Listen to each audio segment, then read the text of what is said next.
What I'm going to do is just a kind of brief overview of the journey that I've traveled, how social media was used in that journey, but mostly I look forward to the exchange and your questions and the very distinguished people that are going to be on this panel.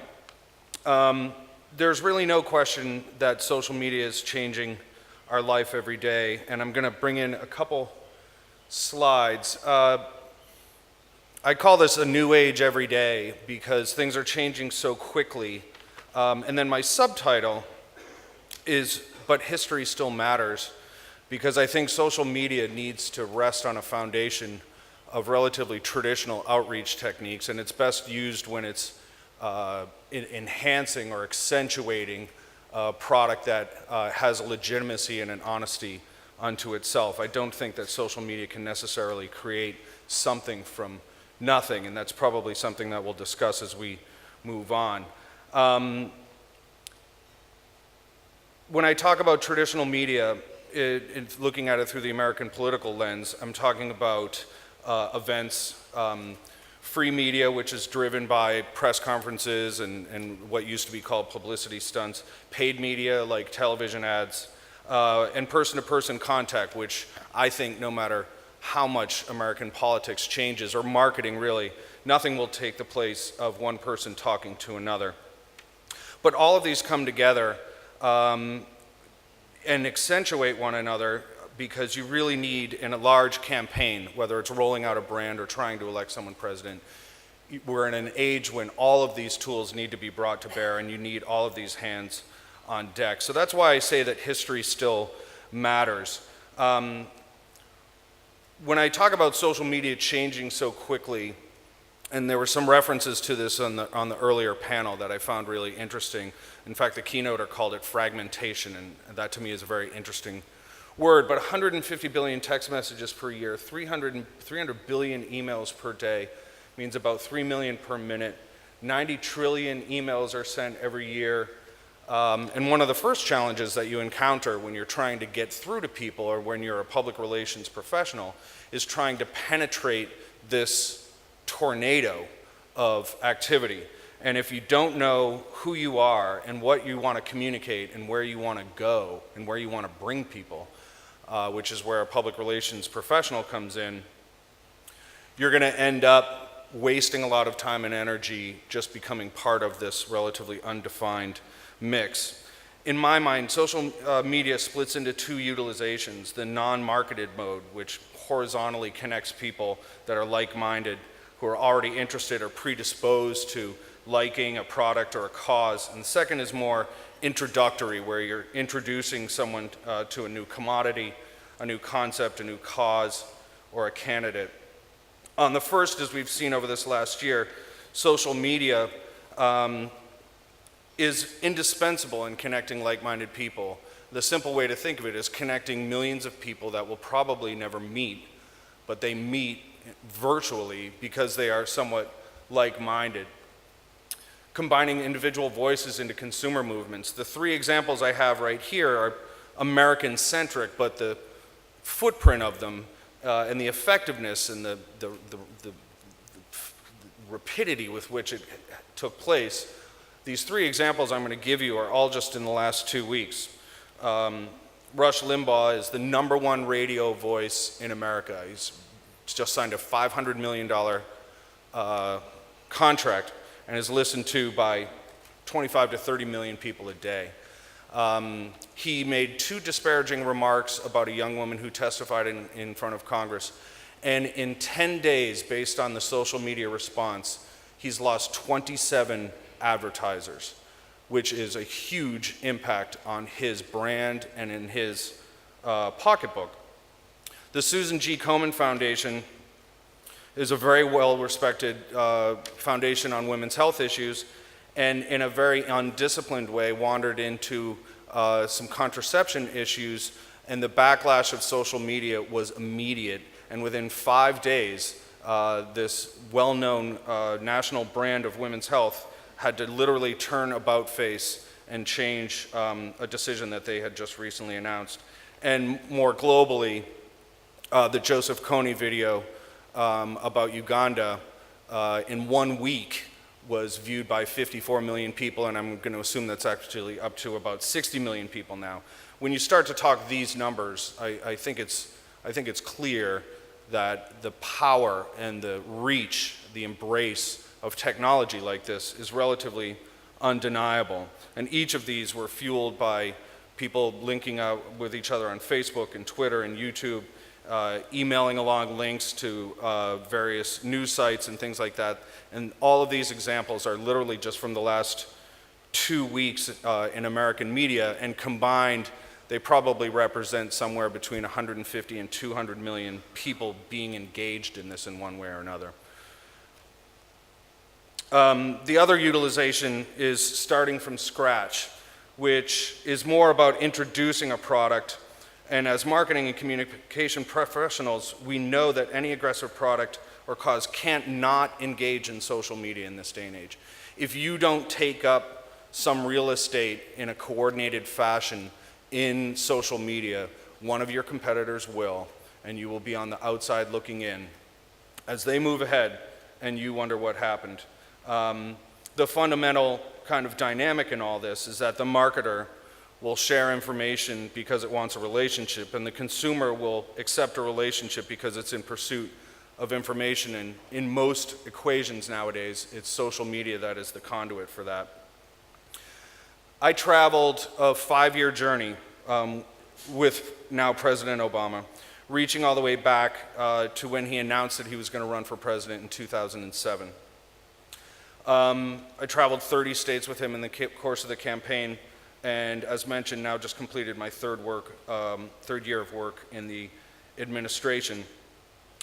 The most important thing to understand about the journey that we traveled and why we developed the social media tools that we did is we started out with literally nothing. We started out very hungry. We started out with no brand, and we started out basically running against some very established names, many of whom had been around for 15, if not 20 years. So what I want to do now is just show you 1 or 2 examples of how humble our beginnings were. This is in New Hampshire, so if you wanted to pick up some apples and pumpkins back in the spring of 2007, you could also, at Tuesday at 10:30, meet Barack Obama. This is a very classic image from Iowa. As some of you may know, American presidential cycles, the 2 contests are in Iowa and New Hampshire, and this is obviously a farm kind of setting. Here's another picture where this is literally 20 or 25 people in their backyard with obviously a lot of corn behind them. But it's liberating to start with nothing, and this is going to get into how and why we built the online tools that we did and their relevance to our discussion today. We had so little organizationally that literally we couldn't afford to have either walls or ceilings in how we built our online tools. We had to grow, and limits weren't something that we had the luxury to afford. Our core online organizing tool was called MyBarackObama.com. It's a lot more than a website, and we ultimately just came to call it very lovingly MyBo. It was an open platform to maximize our growth in the sense that it was open to anyone to use, that they could come to it and they could personalize it. It was built as a wide open platform where people could become campaign organizers themselves. The way it worked was basically you signed up, you created a profile, you weave in your email address and your cell number, and once you put in your zip code, you could see all the activity within 5 or 10 or 20 miles of your home. Now, access to information is not new when we talk about online activity, but what this tool did was it allowed people to also create their own activity and reach out to those people that were 5 and 10 and 20 miles from their home. And when we talk a little bit more about how we've built My Barack Obama into the 2012 version, I'll talk about how it's grown to even much more sophistication. But through this tool, one of our core organizing principles was self-organization and being the campaign. That was the idea of giving people tools that if they thought the campaign needed to be doing more on environmental issues, here's a tool that you can go out, you can use MyBarackObama.com, you can put together more events and reach out and coordinate like-minded people on environmental issues. You could do that with education, with small business issues, with veterans. You could literally fill in the blank. The other very important thing about being the campaign is that it allowed people to personalize their outreach.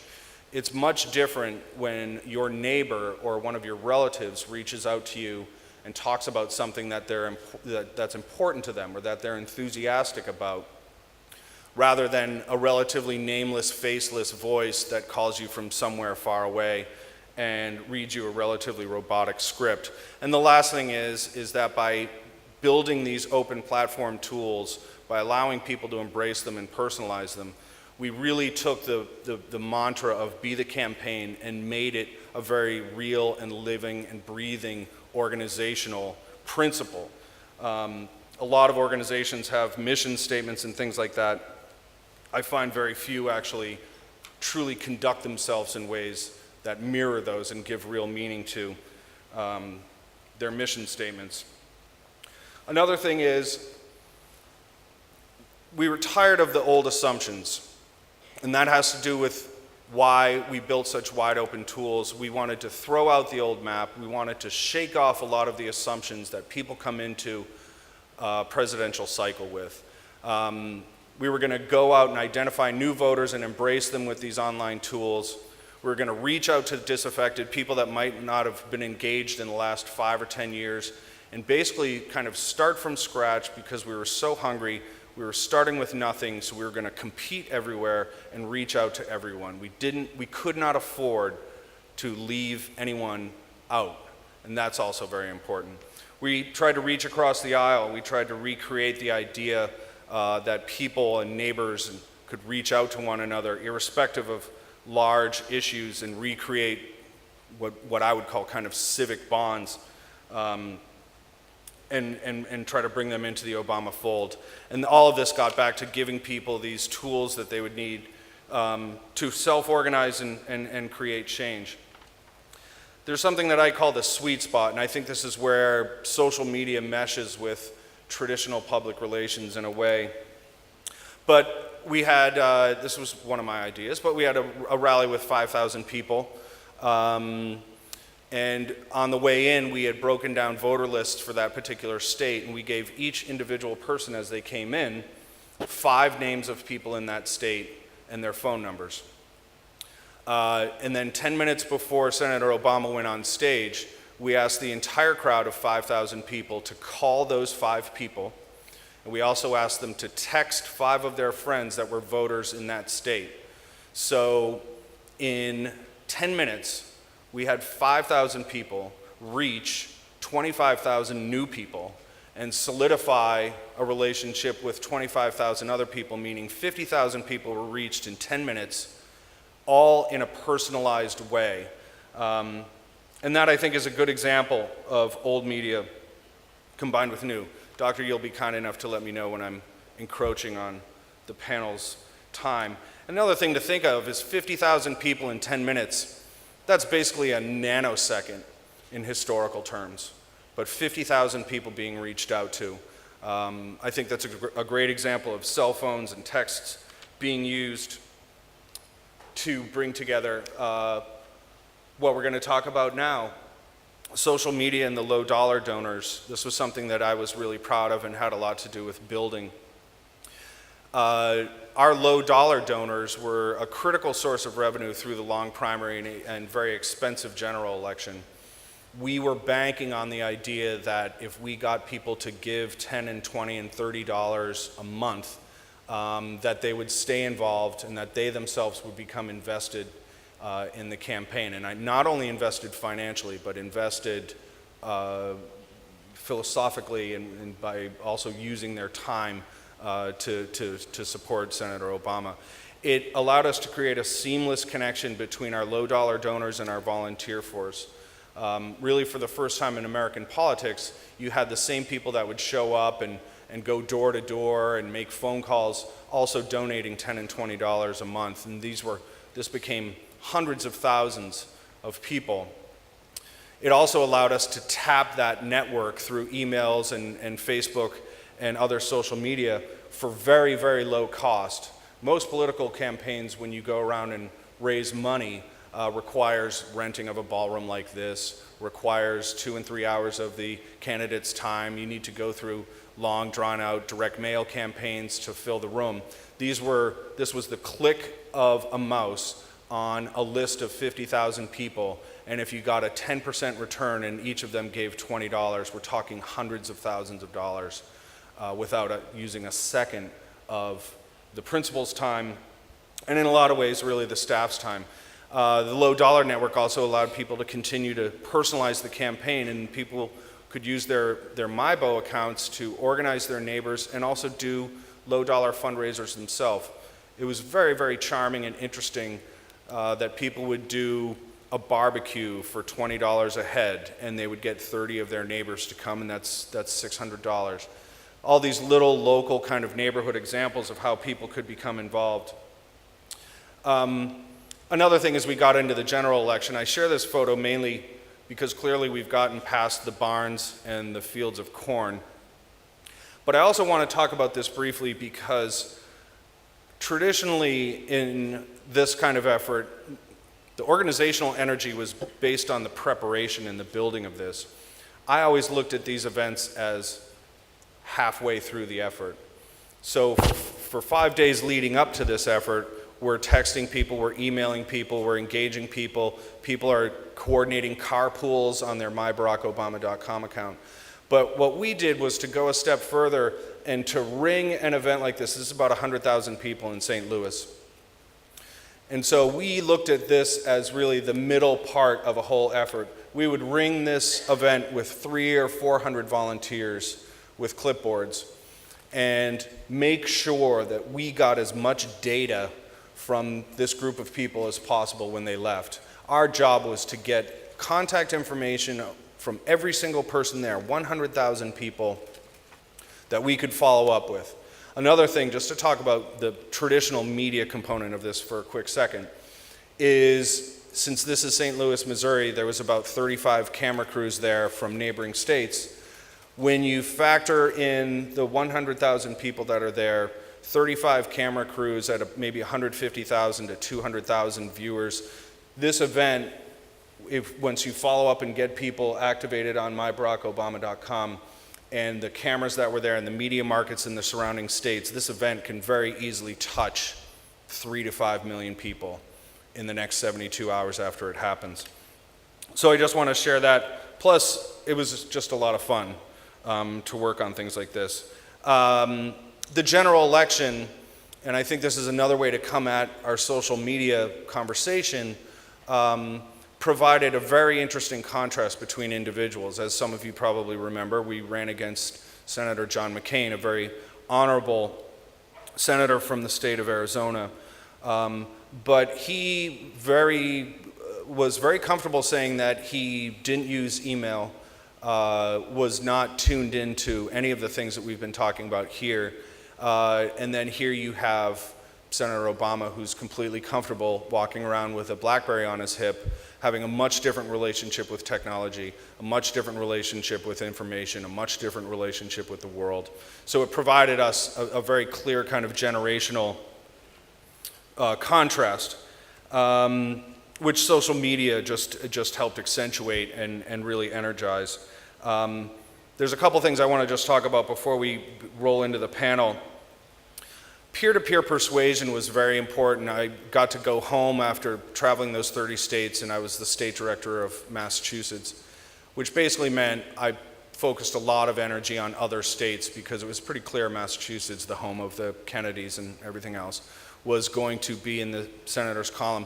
Peer-to-peer persuasion was me taking the traditional political outreach modes of phone banking and things like that, but what I did was took teachers calling lists of teachers in Iowa or North Carolina, nurses talking to nurses, veterans talking to veterans. So what I would do, I would work with a state. The state director would crunch a list of, say, 20,000 teachers in North Carolina. They would send that up to me. I would have my volunteer team of teachers call through that, and they would go through that list in probably about a night. And then from that, one of the goals was to not only motivate teachers in North Carolina, but to actually embrace them and to get them on MyBarackObama.com and go with that idea of don't organize voters, but organize organizers. Turn everyone into an organizer. And that is also going to have a lot to do with what we talk about. This is just a picture from election night because I happen to like it, and everyone knows what happened there. So let's look forward a little bit, and then we'll ease into the panel.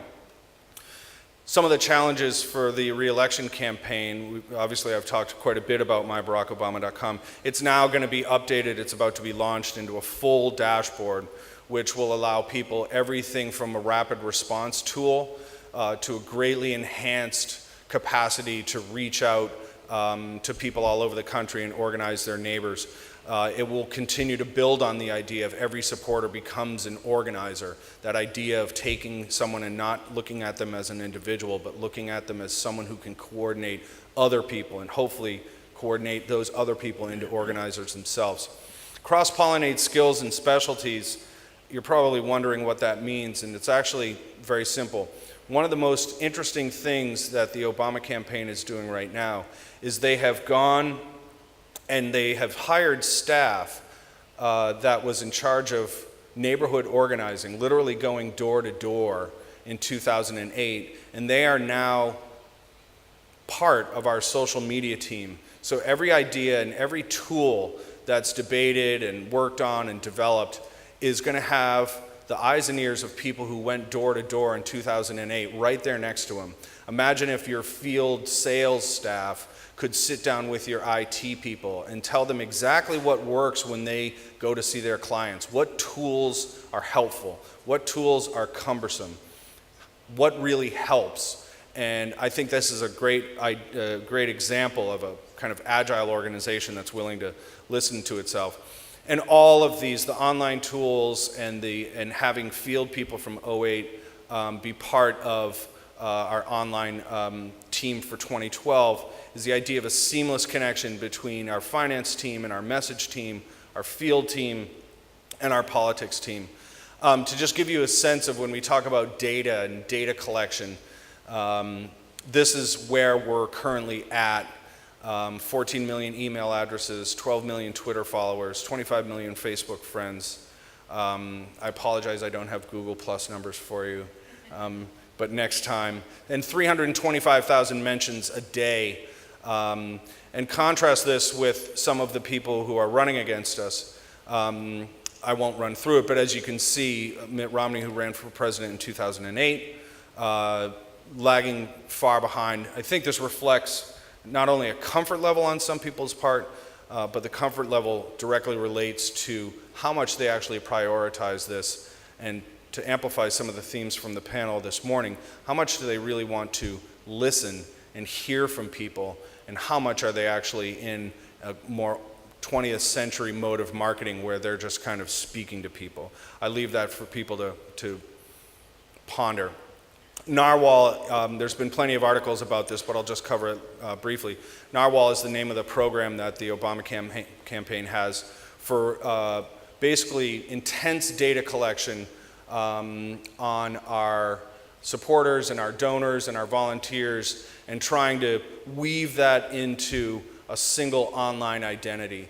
That is taking data from everything from when they show up and volunteer, to when someone goes to their door, to which emails they get sent, and more importantly, which emails get a reaction. And that's one thing right now, and I think it's fair to say that the challenges are, how do you micro-target a macro message?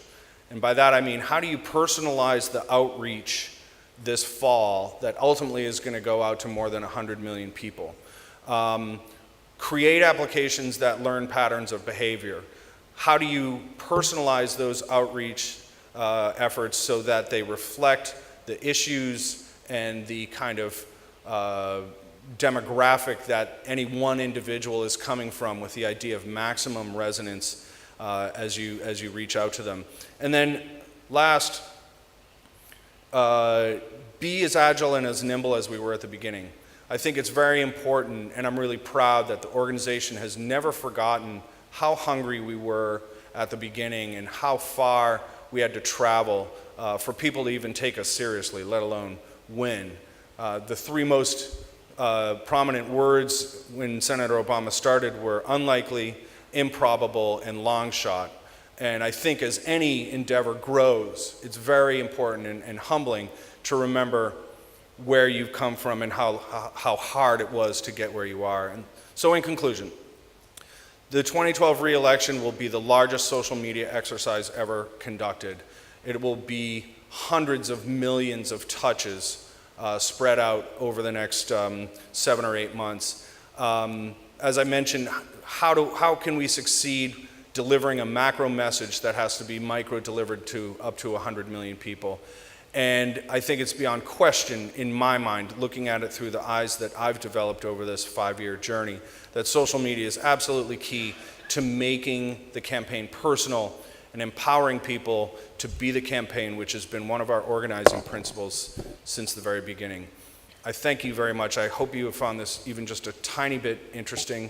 And Doctor, am I excused? Yeah, come join me. Excellent. Thank you so much.